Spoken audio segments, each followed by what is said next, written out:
Hey guys, this time I'm going to show you how to replace the chain and sprockets and then apply proper tension to the chain. Over time, the roller bushings in your chain will wear, which will effectively make your chain longer and create slack. This is usually easy to solve. You just move your rear wheel back until the chain has the right amount of tension. At some point after several tightenings, you'll run out of space on your swing arm and you'll need to replace the chain. You might also need to replace your chain if it has links that don't move freely. Either way, when you replace your chain, it's usually best practice to also replace the sprockets because they will have worn with your chain. Putting a new chain on old sprockets can work, but it will often reduce the useful lifetime of the new chain. Also, if the teeth on your sprockets are heavily worn, it can be just as dangerous as a loose chain. So let's get right into it. Step 1 is to remove the old chain and sprocket. Remove the drive sprocket cover, loosen the rear wheel, and scoot it forward enough to pull out the drive sprocket. With the chain removed, we can now fully remove the rear wheel. Servo stands make this substantially safer and easier. To remove the chain, there are basically two options. Either cut the chain or break the chain. To cut the chain, you could use an angle grinder or Dremel tool with a cutoff wheel. Break the chain, you need a chain breaker tool like this one I got from Harbor Freight. It basically presses out the pin that joins two adjacent links. I decided to cut my chain using a cutoff wheel with a Dremel tool.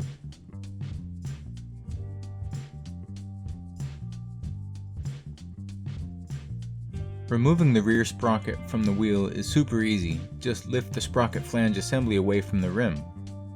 Removing the sprocket from the flange was significantly more challenging, but manageable with a pneumatic impact wrench. I used the impact to break the nuts loose, and then loosened the nuts the rest of the way by hand because I needed to anti-rotate the hex drive feature on the heads of the bolts. Here's the replacement chain and sprocket set that I bought. For the CBR300, the factory default gear ratio is 14 teeth in the front and 36 teeth in the rear. The chain length is 108 links, and the chain size is called a 520 pitch. For this kit, I had to remove a couple of links to get to the right length, and for that I had to use a chain breaker tool. Also, now's a good time to talk about the master link. That's the one that connects the two ends of the chain together. There are two different styles. The most common is the rivet style. After connecting the two ends of the chain, a special tool is used to buck the heads of the pins just like a rivet. This plastically deforms the two pin heads, permanently capturing the upper plate. The other master link style uses a clip. Basically, the pins are a little longer and have a groove near the tip to accommodate a retaining clip.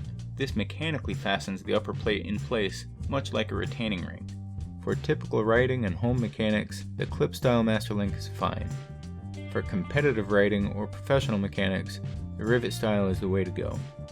I went with the clip style because I didn't want to buy the riveting tool, and I'm not expecting to take this bike to the track. Getting the chain to link up was kind of difficult because I needed the master link to stack up with O-rings while slathered in grease. Once I got the link together with the top plate, I needed to compress it just a smidge further to expose those grooves for the clip to engage on. I ended up using vice grips to help clamp it together while I slid the clip into place. Keep in mind that the round part of the clip needs to be pointing toward the direction of chain travel. Installing the new rear sprocket was way harder than I expected. That's partially because it's held on by a nut and a bolt instead of just a bolt into tapped threads, which meant that I had to anti-rotate the bolt while applying tightening torque to the nuts.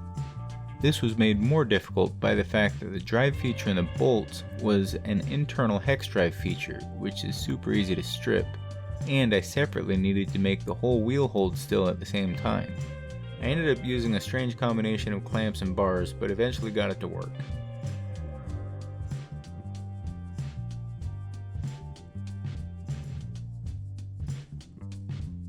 Reinstalling the front sprocket was super easy and was just like I did during the bike reassembly video. At this point, I reinstalled the rear wheel as far forward as possible without tightening the axle nut so I could put the chain on.